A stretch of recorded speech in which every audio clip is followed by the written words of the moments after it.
Hello. Welcome to COVID-19 in the transplant community, answering your questions on vaccinations. My name is Emily Blumberg. I'm a transplant infectious disease physician, director of Transplant ID, and a professor of medicine at the Perelman School of Medicine at the University of Pennsylvania.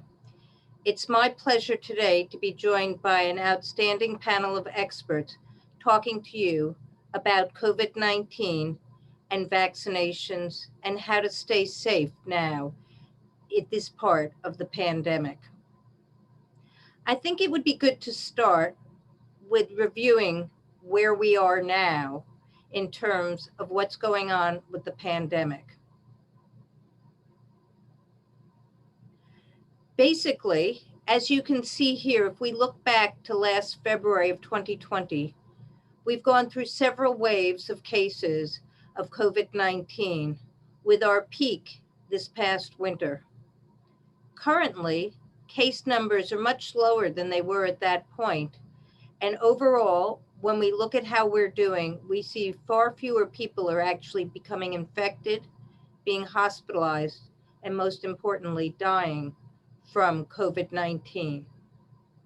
What explains this change?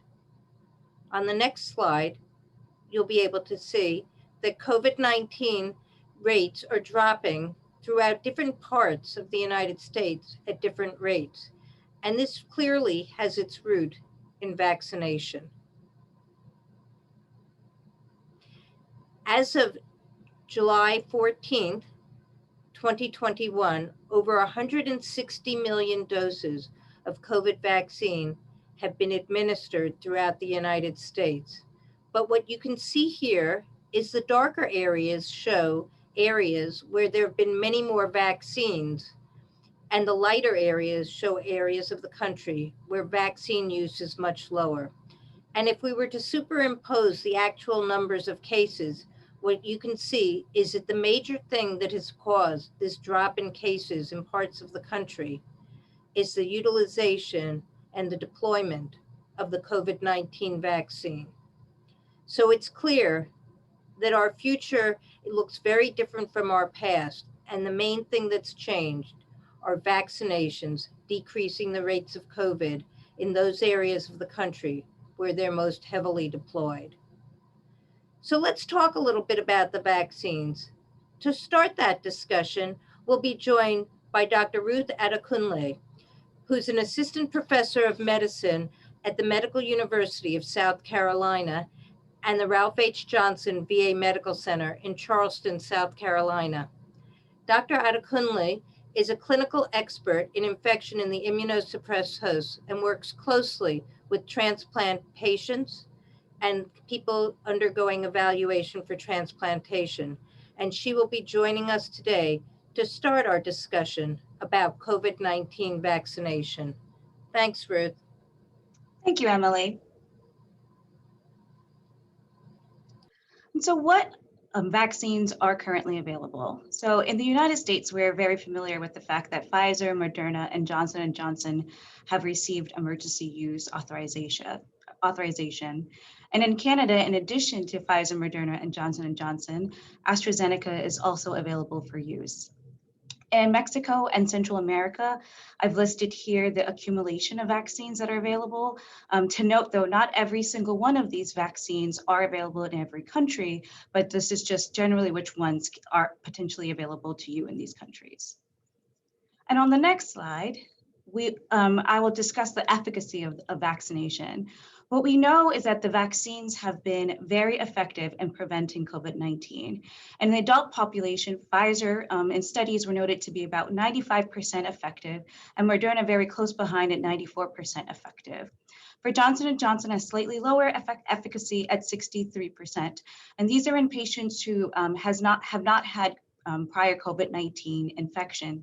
But what's important to note is that in all of these vaccines, the efficacy was particularly high in preventing severe infection and hospitalization. In the pediatric population, In the previous slide, I was discussing the pediatric population, that Pfizer was 100% effective in the ages 12 to 15, and Moderna, again, very highly effective at 96% in a similar age group. There's still ongoing studies for Johnson & Johnson, as well as for the pediatric population less than 12. And there are several agencies that are monitoring vaccine safety. Those include the Vaccine Adverse Events Reporting System, vSafe, which is like a smartphone application where you can record any adverse events related to vaccination, the National Healthcare Safety Network, as well as other large insurer payer databases. We also know that overall, the side effects have been very minimal. Usually surrounding immunization itself, it's self-limiting. And as I mentioned, it was minor. So things like fevers, muscle aches, fatigue that don't last very long. There have been very rare cases and more serious complications, such as Guillain-Barré syndrome, which is a condition that affects the nervous system and can make, for example, your legs weak. And we are more familiar with Johnson & Johnson and its concern relating blood clots. But again, to mention that these were very rare adverse effects that are thought to be associated with vaccination. So what are the overall recommendations for COVID-19 vaccine in our solid organ transplant recipients? We believe that all solid organ transplant recipients should be vaccinated against SARS-CoV-2, or the virus that causes COVID-19. All eligible household and close contacts of solid organ transplant recipients should also be vaccinated. Whenever possible, vaccination should occur prior to transplantation. And we should just continue to be cautious, particularly in crowded areas where there could be those persons who are unvaccinated.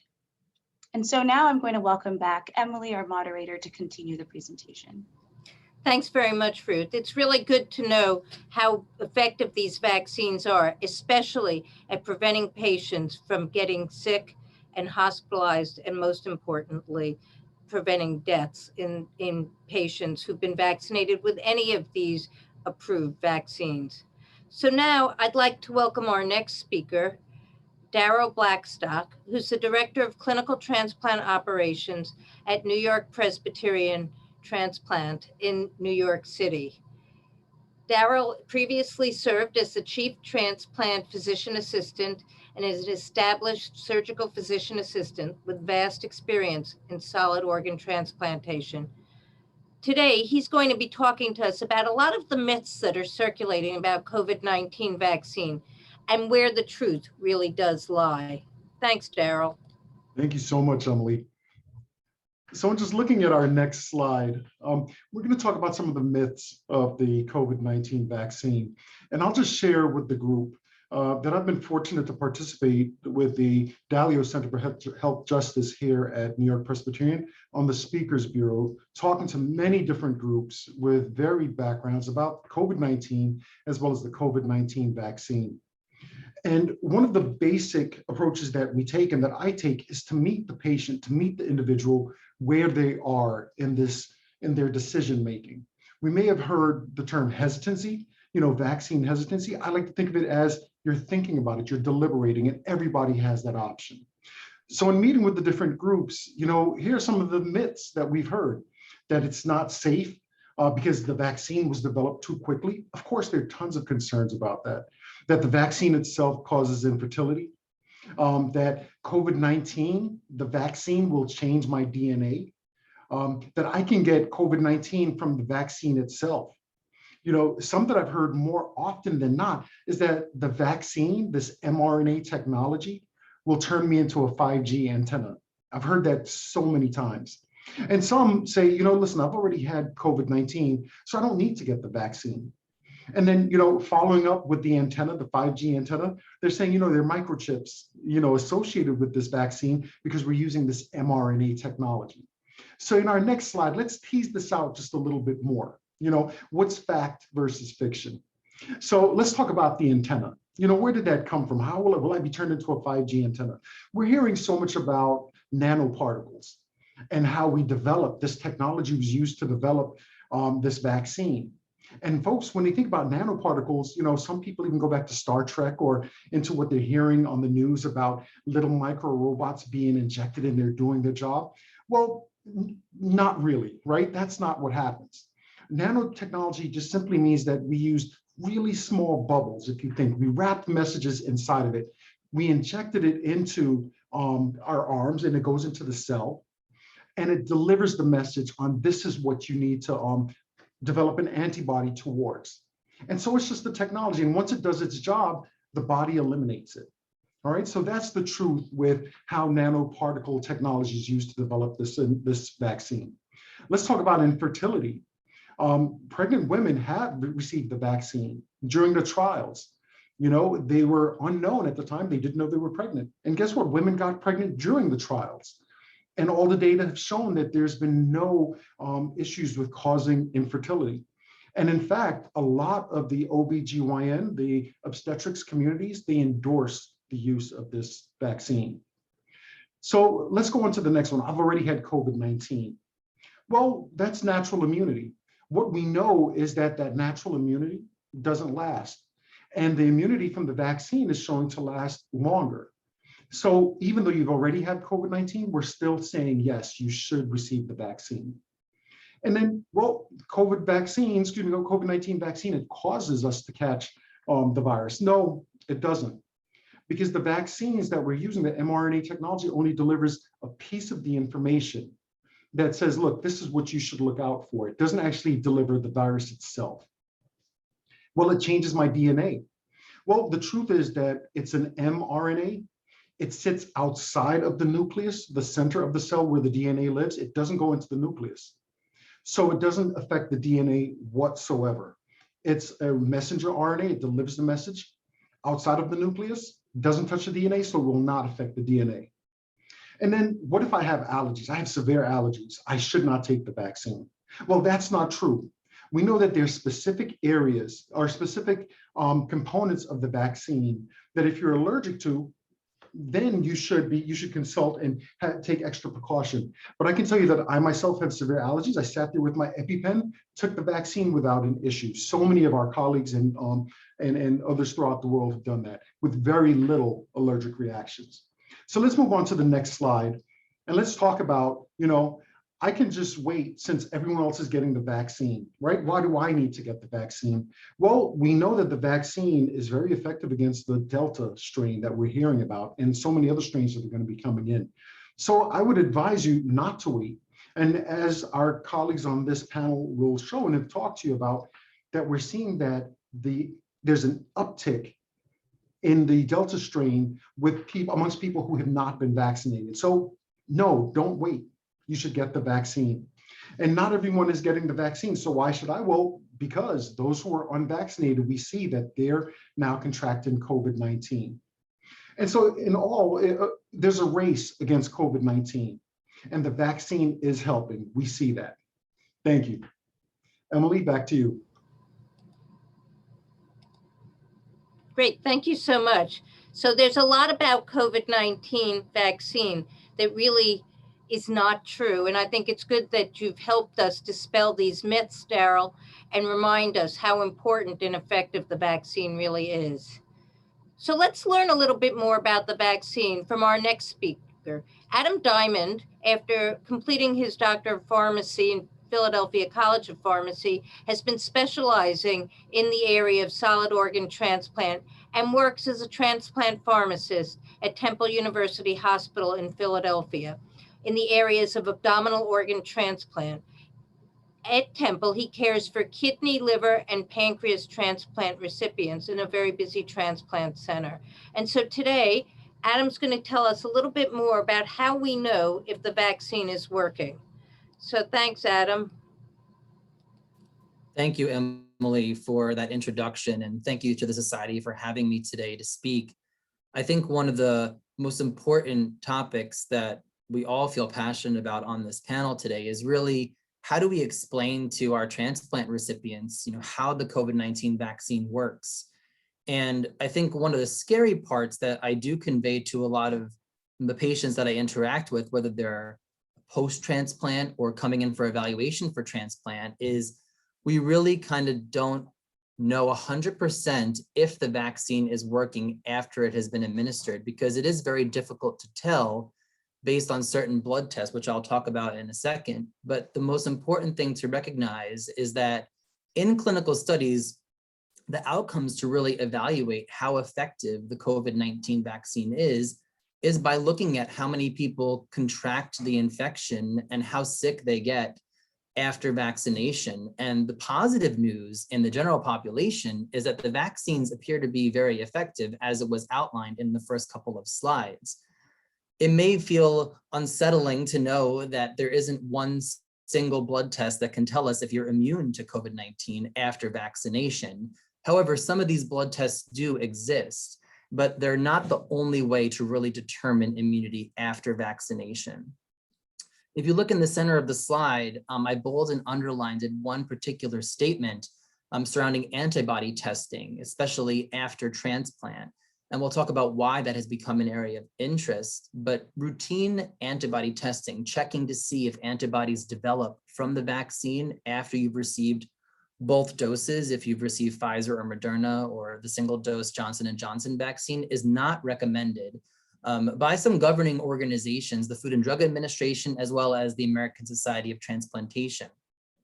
And the reason why it is not recommended routinely is really because of three main things. It's hard to have the antibody or one sole test tell us what exactly is going on, what's going to give us the entire picture.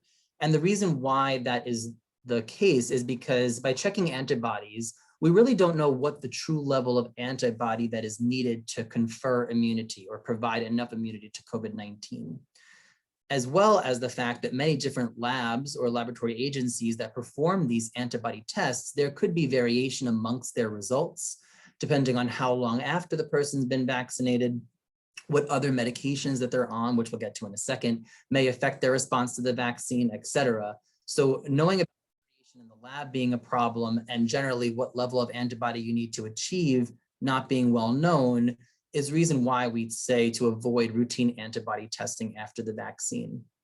In addition, besides antibody response, you may see people who lose antibody response over time, even in children who may have received their childhood vaccinations, outside of COVID-19. And there are other immune mechanisms, other mechanisms that occur within the body that may lead to immunity, but may not show as a detectable antibody.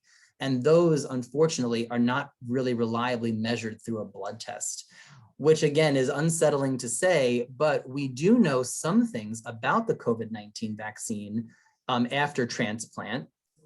And I would say in general, the most important thing to recognize, and what you probably may have seen in the media when they kind of refer to people who may be taking immunosuppressive or anti-rejection medications for a particular problem, in this case, a transplant. Overall, the clinical studies that have evaluated the antibody response in transplant recipients have showed a diminished or lower antibody response. We do not know if this means that there is no immunity to COVID-19 vaccination after transplant. So I don't want you to put those things in the same bucket. It's important to recognize that this does happen with other vaccines, such as the flu vaccine. We may not see a robust antibody response, but in flu vaccination studies after transplant, we do see protection from the virus. The other question that I get a lot from certain people after transplant or even before is there a particular benefit or advantage to getting mRNA-based or Pfizer Moderna vaccination or Johnson & Johnson? And I would say right now, there may be some ongoing small studies that are looking at that, but in general, all of those vaccines have been deemed safe and effective in the general population, and we have seen them be safe in our transplant recipients as well. So no decision making based on what type of vaccine you're getting based on how well it will work. So really any vaccine that's available to you, that's easy for you to access, you should receive. In addition, this is where the variation in the antibody response may also be different amongst different types of transplant recipients. Whether you get a lung transplant, a kidney transplant, you may be on different anti-rejection medications. The types of medications you take may also affect your response, as well as how long ago your transplant was. So it's very hard to compare and make overall recommendations because everybody's going to be an individual and have a different outcome. I think the biggest thing to take away is on our next slide, we're going to talk about how this information affects you. And really overall, as you probably can gauge from the presentations thus far, getting vaccinated against COVID-19 is highly recommended. And the other part too, relying solely on the vaccine to protect you, we can't 100% say that because we do see diminished responses to the vaccine, but always being cautious of your environment and your surrounding is going to be very important. And we can basically kind of put this into a little more of a clinical picture for you. Basically, if you're gathering with a small group of people, less than 10, less than 15 people that are known to be vaccinated against COVID-19, you're assessing your environment. You probably feel more comfortable if you've been vaccinated yourself and it's been at least 2 weeks since the last dose of your vaccine series, the 2-dose series or the 1-dose series. You can consider removing your mask if you're outdoors. However, those indoor activities, large gatherings where there's lots of crowds, they're still generally considered higher risk settings. So we always want you to be cautious and take extra protection against COVID-19, especially in those larger crowded areas and or indoor settings, even as going to the grocery store or shopping in a mall. You should really consider continuing to wear a mask, social distance as much as possible, but also utilize the frequent hand washing techniques. The good news in the general population that we know is getting vaccinated really has shown to prevent infection in the first place or from getting seriously ill, hospitalized, or dying if you happen to still get COVID after vaccination. So lots of benefits to getting vaccinated. If you're waiting for a transplant, if you have not yet been transplanted and you're not on any immune suppressive medications, getting vaccinated prior to transplant is recommended whenever possible. Sometimes we have patients that are on immunosuppressive medicines for other reasons, even before they get their transplant. That does not mean they shouldn't get the vaccine. It may just mean they may still be in that umbrella where they may have a lower antibody response. And as Daryle had mentioned earlier, the Delta strain or variants of the SARS-CoV-2 virus that causes COVID-19 infection, they are emerging and they are becoming the main viral strains in the community, as you probably have seen in the media. And there are studies that are ongoing to really evaluate how effective the available vaccines are against those variants. As we know, likely getting vaccinated, as we can see in the distribution in the United States, for example, as Emily alluded to earlier, you can see in the higher vaccinated areas, there is lower rates of infection, including the variants that are emerging with COVID-19. All in all, on the next slide, really, you should always feel comfortable to talk to your transplant team. Definitely, we'll talk about how you can reach out with any questions if you have any after the webinar, but really make sure that you're always asking how you can receive your COVID-19 vaccination if you have not already. Discuss with your transplant team how effective they are and what their safety is after transplant. You're always able to ask questions to make yourself feel comfortable in receiving the COVID-19 vaccination. The other part I'll allude to, we kind of diminished antibody response, but there may be some specific situations in which a transplant provider may recommend an antibody test after vaccination, but it is still not routinely recommended for everyone. And the other part is that you always want to be attentive to new information that's going to arise as we learn more about the vaccines, especially how they work and affect our transplant recipients. There will be definitely new information on the horizon to come. And I will definitely turn it back to Emily now to introduce our next speaker, and thank you. Thanks so much, Adam. It's good to understand more about these tests that are available and how they only show us part of the picture, and that our response to COVID-19 vaccine is a lot more than just a single antibody test. So one of the things that's come up is not everybody can be vaccinated, and the main group of people who are not yet eligible for vaccine are children 11 and under. And so there are a lot of questions related to children, and we're so lucky to have today Dr. Tanvi Sharma, who's the co-director of the Immunocompromised Host Infectious Disease Service and co-director of ID in the Pediatric Transplant Center at Boston Children's Hospital. She's an assistant professor of pediatrics at Harvard Medical School and serves as the associate chief and clinical director within the Division of Pediatric ID, as well as the director of the Pediatric ID Fellowship Program at Boston Children's Hospital. So thank you, Tanvi, for sharing with us your insights on pediatric transplant patients. Thank you so much, Emily, for your introduction. For pediatric transplant recipients, we often receive a number of different questions and have different considerations than for our adult patients. So what I'd like to do today is try to answer some of the common questions that we hear from many parents of our pediatric transplant recipients. So one of the questions we receive commonly is from parents: I'm fully vaccinated, but my child who received an organ transplant is too young to get the vaccine. So do I still need to wear a mask when I leave my house? So it can be quite reasonable for you and other vaccinated members of your household to not wear masks when you're out in the community, as long as you're fully vaccinated and your state guidelines permit you to be in the community without a mask on. But as Adam mentioned in his presentation, you want to be aware of your surroundings. You may want to continue to be cautious in crowded areas where there could be unvaccinated individuals or large numbers of people who are unvaccinated, especially if COVID-19 cases in your community are rising. If your child's siblings are vaccinated, they can also participate in outdoor camps and sports, play dates, and other activities without masks. But again, they need to follow what the state guidelines are or local guidelines are in your region for masking indoors. If your child's siblings are unvaccinated or are too young to be vaccinated themselves, they should continue to wear masks when they're indoors, especially when they're around non-household members. Another question that we get commonly on the next slide is about travel. So my child received an organ transplant a couple of months ago. Is it safe for his aunt and uncle and cousins to visit us from out of state? Can we travel with our transplanted child to visit family members or to take a vacation out of state?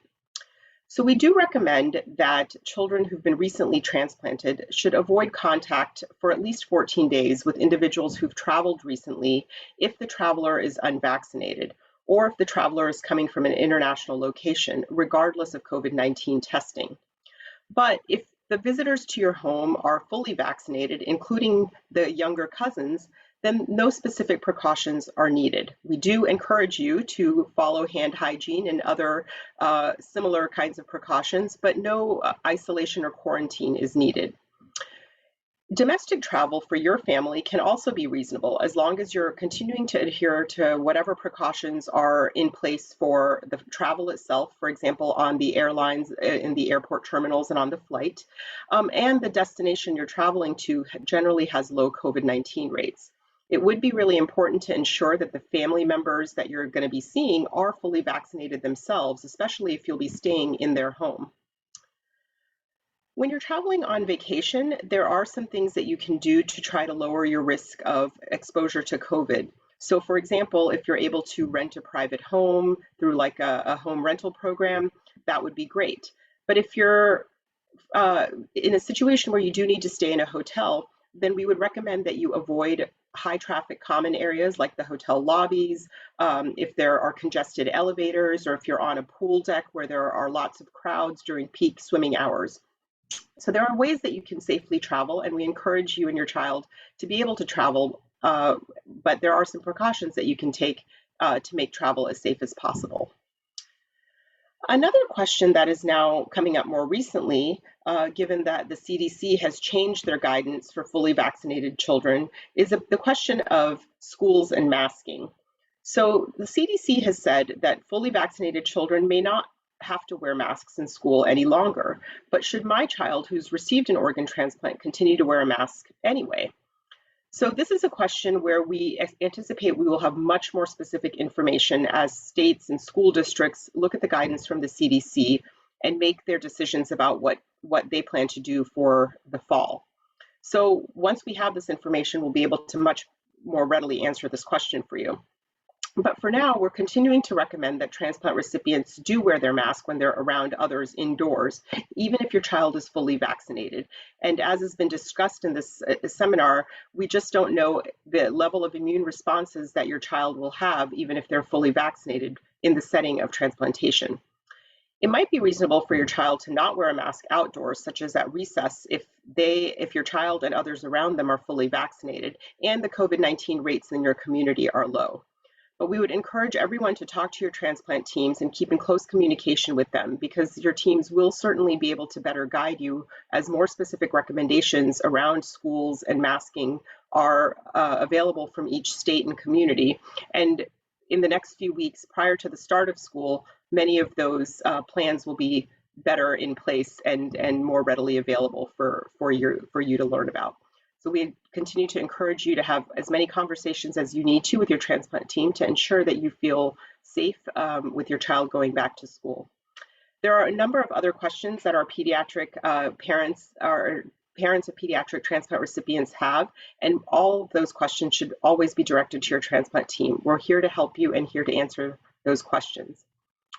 So at this time, I'd like to turn it back over to Emily for some more discussion. Great, and I'd like to invite all of our panelists back. Thanks, Tanvi. That was so helpful to learn more about what we can do for the children in our midst who are transplant recipients. I think it's scary for parents knowing that their kids still aren't able to get vaccinated. So now, you know, we've had a number of questions that have been raised by the transplant community, and we're so thankful to everybody who's participated in Power2Save and in the utilizing the AST resources. But some of the questions we weren't able to tackle in our talks, we do want to address now in a little bit of a Q&A. So I'd like to start with Daryle, because one of the things that I hear from a number of our patients is that since it seems like some people still get sick even after the vaccine, people wonder, is it worth it to get vaccinated? How do you address this with your patients? What do you tell them to encourage vaccination? You know, and let me just point out, you know, this is a wonderful panel, and to Adam actually addressed this, that absolutely get vaccinated, because if you do contract, you know, COVID, even after there is that breakthrough, the severity, how sick you are, if, you know, you contract COVID, you won't be as sick. So yes, definitely get vaccinated. Yes, we do know that there is such a thing as breakthrough, but it's happening so at a smaller rate that the benefits outweigh the risks. So definitely get vaccinated. It's reassuring to know that we're all seeing fewer individuals who had transplants getting admitted to the hospital and getting sick. So I think it's important to really push vaccination at this time. Now, I hear in the news almost every day something about booster vaccines, whether we're talking about the general population or especially the immunosuppressed hosts. So lots of vaccines have boosters. Are we going to be looking at this for COVID? How do we decide who we're going to use boosters for? Adam, maybe you can start us off on that. How do we even start to think about this topic? Sure, and I think that's an also excellent question, Emily. And as you alluded to, lots of vaccines have boosters. I think when we kind of talk back to what was presented in the slides, we really have trouble just solely focusing on one objective parameter or one blood test outcome, right, to determine if someone's immune to COVID-19 after vaccination. I think looking at the antibody response is something the studies are doing, but they're also looking at that other outcome, how many people are getting sick. And I think as we look at how easily transmittable COVID-19 is, if the cases are rising, especially in those highly vaccinated areas, you may have to start thinking about boosters. And sometimes it's not a question of if, it's more when, you know, in this particular setting. Everything is fluid with COVID-19. So I think assessing the long-term outcomes, or, you know, as much data as we possibly could collect in those people that are being followed longitudinally who received the vaccine in a clinical trial, and then watching the cases and their transmission, especially in the areas we know have, you know, above 60%, 70% vaccination rates. Because if we start to see transmission and masks are not being worn, we may have to think about, one, how we protect ourselves, but two, about booster vaccination doses. And I think it'd be interesting to hear from Tanvi also about this, because in the pediatric world, you know, you get vaccines as a young child, you think about boosters for lots of things. Tanvi, do you have any other input on the booster question? Thank you, Adam. Yes, you're absolutely right. We know the question of booster vaccination is indeed on everyone's mind. And fortunately, there's more and more information that's coming out from a number of different sources on this topic. So the CDC's Advisory Committee on Immunization Practices, which makes many of the rules and guidance around pediatric vaccination, will be reviewing this topic very soon.